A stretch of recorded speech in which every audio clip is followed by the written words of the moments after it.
अस्सलाम वालेकुम फ्रेंड्स, क्या हाल है। उम्मीद करती हूँ आप सब खैरियत से होंगे, जाओगे खुश होंगे, खैर आफियत से होंगे। अच्छा जी, आज की वीडियो स्पेशली लड़कियों के लिए है क्योंकि समर सीज़न स्टार्ट है और समर में हम जब प्रिंटेड सूट लेते हैं तो उसमें गला दामन वगैरह होते हैं और कहीं ऐसा होता है कि गला नहीं होता, लेकिन प्रिंटेड सूट होता है और साथ में बॉर्डर्स दिए हुए होते हैं। ठीक है, तो उन बॉर्डर्स का हमें समझ नहीं आ रहा होता कि हम उनका क्या इस्तेमाल करें, क्योंकि दामन पे अलग से बॉर्डर्स बने हुए होते हैं, स्लीव्स के आगे भी बॉर्डर्स बने हुए होते हैं। तो इन जो बॉर्डर्स हैं ना, इनको हम डिज़ाइनिंग में किसी किसी यूज़ कर सकते हैं। इसका बहुत ज़बरदस्त आइडिया आपके साथ शेयर करूँगी। जो कुर्ती डिज़ाइन आपके साथ शेयर करने लगी हूँ ना, इंशाल्लाह आपको ज़रूर पसंद आएगी और आप ज़रूर इन गर्मियों में अपने लिए बनाना चाहेंगी। साथ में मैंने इसी के अंदर जो प्रिंट आ रहा था ना, उस हिसाब से मैचिंग करते हुए ये लेस ले ली है। लेस बिल्कुल ऑप्शनल है, आप कोई भी ले सकते हैं। तो जो मेरे पास फैब्रिक है वो आप देख सकते हैं, सिर्फ इसका दामन बना हुआ है, बाकी ऊपर इसका गला वगैरह नहीं है। इसका जो प्रिंट है वो सेम है, यानी सारा एक जैसा प्रिंट है, फ्रंट और बैक दोनों सेम ही है। ठीक है, सिर्फ इनके नीचे बॉर्डर आपको नज़र आ गए। जो साइड वाले बॉर्डर्स हैं ना, वो मैंने कट करके उतार लिए हैं, उनके साथ हम मज़ीद डिज़ाइनिंग करेंगे। तो सबसे पहले मैं यहाँ पे शर्ट की लेंथ ले लूँगी। लेंथ मैं यहाँ पे 40 इंच पे मार्क कर रही हूँ, क्योंकि मुझे तैयार लेंथ जो है वो 38 इंच तक चाहिए। ठीक है, 2 इंच मैंने एक्स्ट्रा लिया है और ये फ्रंट और बैक दोनों मैंने बिछाए हुए हैं फ़िलहाल। ठीक है, लंबाई क्योंकि मैं फ्रंट और बैक की दोनों की सेम निकालने लगी हूँ, तो लंबाई यहाँ पे कट करने के बाद मैं फ़्रंट और बैक को फिर अलग कर लूँगी। जो डिज़ाइनिंग होगी ना, वो सारी मैंने फ़्रंट पे करनी है। ठीक है, तो इसके लिए मैंने बैक साइड को हटा लेना है, सिर्फ मैंने फ़्रंट को लेना है और जितना भी मेरा शोल्डर होगा ना, वहाँ पे हमने शोल्डर पे मार्क करना है। तो शोल्डर के लिए मैंने 7.5 इंचज़ यानी 7.5 इंच पे मार्क किया है। अब दामन वाली साइड से मैं इसको 10 इंच पे मार्क करूँगी। मैं यहाँ पे शर्ट बना रही हूँ, अगर आप फ्रॉक बना रही हैं तो फिर आप यहाँ पे ये वाली मार्किंग जो है ना, 10 की जगह 12 से 14 इंच भी कर सकती हैं। ठीक है, फिर आप अपनी जो कली है ना, उसको नीचे से मज़ीद चौड़ा कर सकती हैं। अब ऊपर वाले निशान को और नीचे वाले निशान को आपस में मिला लेंगे इस तरीके से, बिल्कुल सीधी लाइन खींच के। और अब यहाँ से पहले मैं इसको कटिंग कर लूँगी। ठीक है, अच्छा, इसको ए लाइन शेप में बनाने के लिए मैं इसको कली को उलट दूँगी, यानी कि नीचे वाला हिस्सा ऊपर की तरफ कर लूँगी। अगर आप नीचे वाला हिस्सा ऊपर की तरफ नहीं करना चाहती हैं तो भी आपकी ये लाइन बन सकती है, क्योंकि यहाँ पे फैब्रिक इसका काफ़ी है। लेकिन अगर आपके पास फैब्रिक कम हो तो फिर ये आइडिया ज़रूर इस्तेमाल कीजिएगा। इस तरीके से जब आप कली को पलट देंगे तो फिर आपकी जो खुली साइड है ना, नीचे वाली साइड पे चली जाएगी। तो उसके लिए भी आप उसी सूरत में पलट सकती हैं जब आपका जो प्रिंट है ना, वो ऊपर नीचे होने से उसमें फ़र्क ना आए। ठीक है, तो अब ये जो ऊपर बॉर्डर है ना, ये तो हमारा शोल्डर की कटिंग में चला जाएगा। अब शोल्डर के हिसाब से मैं आर्म होल के लिए मार्किंग कर रही हूँ। 8 इंच पे मैंने यहाँ पे आर्म होल यानी कंधे के लिए निशान लगाया है और अब यहाँ से हम इसकी शेप बना लेंगे। अच्छा, जो साइड की कली है ना, मैंने उसको हाफ इंच तक ऊपर बढ़ा के रखा है, जो कि सिलाई के अंदर जाएगा। ठीक है, आपने भी जब इसको कटिंग करना है तो उसको ऊपर बढ़ा के रखना है। इसके बाद जितनी भी चेस्ट है वहाँ उस हिसाब से हम मार्किंग कर लेंगे। तो मैंने यहाँ पे 10.5 इंच पे 10.5 से 11.25 इंच पे यहाँ पे मैं मार्क कर रही हूँ चेस्ट के लिए। और जो वेस्ट लाइन है वो मैं यहाँ पे 6 इंचज़ पे ले रही हूँ। इसके बाद जो वेस्ट के लिए मार्किंग है उसके लिए हम यहाँ पे 9.5 इंच से तकरीबन 9.25 इंच के दरमियान में यहाँ पे मार्किंग करूँगी। इसके बाद हम हिप के लिए निशान लगाएंगे। तो हिप लाइन जो है वो मैं थोड़ी जो है ना 14 इंचज़ पे ले सकती हूँ, 15 पे भी आप ले सकती हैं, क्योंकि ये ए लाइन फ्रॉक है ना, सॉरी शर्ट है। तो मैं यहाँ पे 13.5 इंच पे मार्क कर लूँगी इसको। तो अब यहाँ पे जितना आपका चेस्ट है ना, उससे आपने हाफ इंच से 1 इंच तक बढ़ा के ना, तो यहाँ पे आपने इसका जो है ना हिप का निशान लगा लेना है, क्योंकि हम थोड़ी सी हिप नीचे की तरफ रख रहे हैं तो हाफ इंच एक्स्ट्रा ही रखेंगे, लूज़ रखेंगे। ठीक है, अब नीचे जितना भी फैब्रिक है उसको हम ए लाइन शेप दे देंगे। ठीक है, क्योंकि हम नीचे से इसको ए लाइन में कटिंग कर रहे हैं तो इसलिए हमने इसकी शेप ये वाली दे दी है। यहाँ से अब इसकी जो चौड़ाई है ना, ये 16 इंचज़ तक फोल्डेड आ रही है।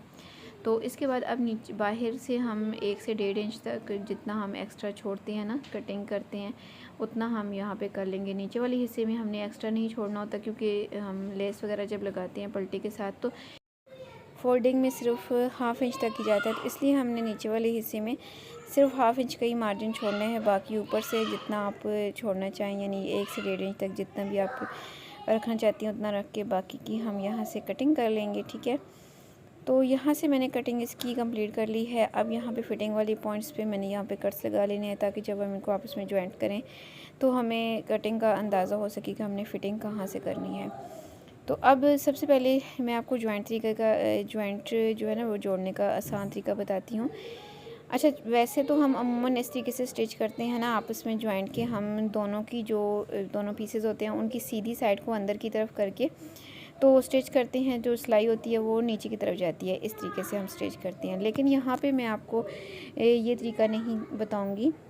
हमने यहाँ पे दोनों की रॉन्ग साइड अंदर की तरफ करनी है और इस हिसाब से सिलाई लगानी है कि जो सिलाइयाँ हैं, यानी सिलाई वाला जो फैब्रिक होगा ना एक्स्ट्रा, वो हमारा सीधी साइड पे जाएगा। तो उसके लिए हमने यहाँ पे दोनों पीसेस की सीधी साइड उल्टी साइड को अंदर की तरफ करना है और फिर सिलाई लगा लेनी है। तो ये देखिए मैंने इस तरीके से सिलाई लगा ली है और जो फैब्रिक है ना वो ऊपर की तरफ आ गया है। ऊपर की तरफ फैब्रिक करने का मकसद ये था कि जब मैं यहाँ पे बॉर्डर लगाऊंगी ना, अच्छा ये बॉर्डर मैंने आपको स्टार्टिंग में बताया था, 2 बॉर्डर्स निकले थे ना साइडों से, तो एक बॉर्डर को मैंने प्रेस करके अच्छे से, तो मैंने इसको 1 इंच की चौड़ाई देते हुए बाकी दोनों साइडों को अंदर की तरफ फोल्ड करके इसको मैंने जो है ना प्रेस कर लिया है। अब इसको मैंने यहाँ पे जो मैंने जोड़ लगाए हैं ना उनके ऊपर ऐसे रखना है दोनों साइडों पे, और इस बॉर्डर को मैंने स्टिच कर लेना है। तमाम फैब्रिक अंदर की तरफ आ जाएगा। साइड्स पे मैंने बॉर्डर स्टिच कर लिए हैं। अब हम सेंटर वाले डिज़ाइन की तरफ चलते हैं। तो सेंटर में जो मैं डिज़ाइन बनाऊंगी वो कुछ चौकोर शेप में बनाना चाह रही हूँ, ठीक है।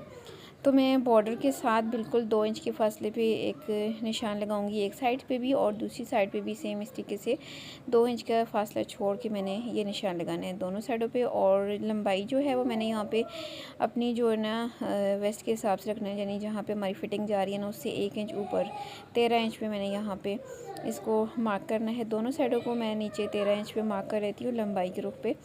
अब जैसे कि ऊपर से मैंने यहाँ पे 2 इंच का फासला दिया है, ठीक है, बॉर्डर के साथ, तो नीचे जहाँ पे 13 इंच पे मार्क किया है वहाँ से भी मैं 2 इंच के फासले पे एक एक निशान लगा लेती हूँ। और इस तरीके से इन निशानों को आपस में मिलाते हुए मैं यहाँ से एक बॉक्स की शेप बना लेती हूँ। अच्छा, ये शेप जो है वो आप अपने हिसाब से कोई भी बना सकते हैं। मैं यहाँ पे बॉक्स बना रही हूँ, आप इसको हल्का सा जो है ना वो यू शेप भी दे सकते हैं। तो मैं बहुत सारी वीडियोस में बच्चियों के यू शेप में इस तरीके की डिज़ाइनिंग शेयर कर चुकी हूँ, तो मैंने सोचा थोड़ा चेंज कर लेते हैं, ठीक है। बाकी आपकी अपनी चॉइस पे है, आप इसको जो भी शेप देना चाहें। मैं सिर्फ आपके साथ एक आइडिया शेयर कर रही हूँ कि किस तरीके से आप अपने बॉर्डर्स का इस्तेमाल कर सकती हैं। उनको कट करके फेंकने की बजाय आप अपनी ही शर्ट पे उनको डिज़ाइंस की सूरत में इस्तेमाल कर लें। तो ये मैंने इसको कुछ इस तरीके से चौकोर शेप में, ये देखिए, इस तरीके से ड्रॉ कर लिया है। अच्छा जी, अब हमने बॉर्डर लिया है और बॉर्डर को जिस शेप में मैंने यहाँ पे इसको ड्रॉ किया हुआ है ना उस शेप में लगाना है, और कॉर्नर्स को बहुत अच्छे से हमने ऐसे बना लेना है, ठीक है जी। अगर आपको इस तरीके से कॉर्नर बनाने का तरीका नहीं आता तो आप मुझे कमेंट करके लाजमी पूछ लीजिएगा। इंशाल्लाह मैं किसी नेक्स्ट वीडियो में आपको कॉर्नर बनाने का जो है ना वो तरीका डिटेल के साथ समझा दूँगी। इस तरीके से हम करते हुए इसको स्टिच कर लेंगे, ठीक है जी, इस बॉर्डर को ऐसे। तो इसके दोनों साइडों पे मैंने सिलाई लगा लेनी है और इसके साथ ही बॉर्डर हमने स्टिच कर लिया है। अब हमने यहाँ पे सेंटर में से कट भी लगाना है, लेकिन उससे पहले मैं ऊपर गला स्टिच कर लूँगी, ठीक है। गले की जो चौड़ाई है वो 6 इंचज़ है और गले की लंबाई भी मैंने यहाँ पे 6 इंचज़ ही ली है, ठीक है जी। सेम लंबाई चौड़ाई रखते हुए मैंने राउंड शेप में गला कट किया है। और अब गले को सेंटर में रख के तो पहले मैं गले की सिलाई लगाऊंगी और फिर इसको मैं बैक पे पलट लूँगी कट करके। यहाँ पे ये देखिए गले को मैंने तैयार कर लिया है, बैक पे पलटा है। अच्छा, मैंने अभी इसकी तुरपाई नहीं की है, ठीक है। ये देखें बिल्कुल सेंटर में मैंने रखते हुए ना बुकरम पेस्ट कर लिए तकरीबन 1 इंच की चौड़ाई के हिसाब से, ठीक है। वो इसलिए कि मैंने यहाँ पे इसको लगाना है कट, क्योंकि मैंने आपको पहले भी बताया था कि यहाँ पे मैंने कट लगाना है। अब गले के साथ ही मैं इसको नीचे तक कट करूँगी जहाँ तक मैंने बुकरम पेस्ट किया हुआ है। अब इसकी सीधी साइड पे मैं यही वाले जो बॉर्डर्स हैं ना, ठीक है, इस बॉर्डर को ही मैंने ये देखिए खोल के तो इसको प्रेस किया हुआ है।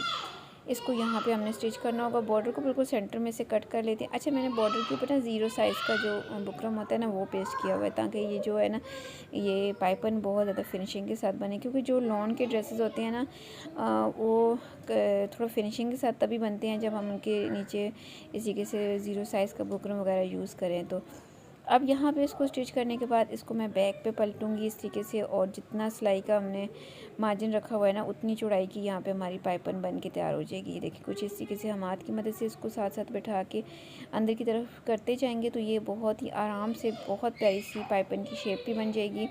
तो बिल्कुल इसके करीब करीब हम इसकी दोनों साइडों पे सिलाइयाँ लगा लेंगे। तो दोनों साइडों की सिलाइयाँ जब मैं लगा लूँगी तो उसके बाद मैंने यहाँ पे देखिए कलर को अंदर की तरफ पलटना है और फिर इस तरीके से इसको तुरपाई कर लेनी है। ये देखिए ऐसे। इस तरीके से हम गले की तुरपाई करेंगे, ठीक है। दोनों साइडों को ये बहुत ज़्यादा फिनिशिंग के साथ गला बन के तैयार हो जाता है। अच्छा, दोनों साइडों की सिलाइयों जो तुरपाइयाँ हैं ना वो कर लेने के बाद अब नीचे से मैंने इसको जो कट है इसको बंद रखना है, तो इसके लिए मैंने यहाँ पे एक और पट्टी ली है, ठीक है। तो पट्टी को बिल्कुल सेंटर में रखते हुए मैं दोनों साइडों पे एक एक सिलाई लगा लूँगी, बिल्कुल करीब करीब करके, ताकि ये बंद हो जाए ये वाला ऐसा।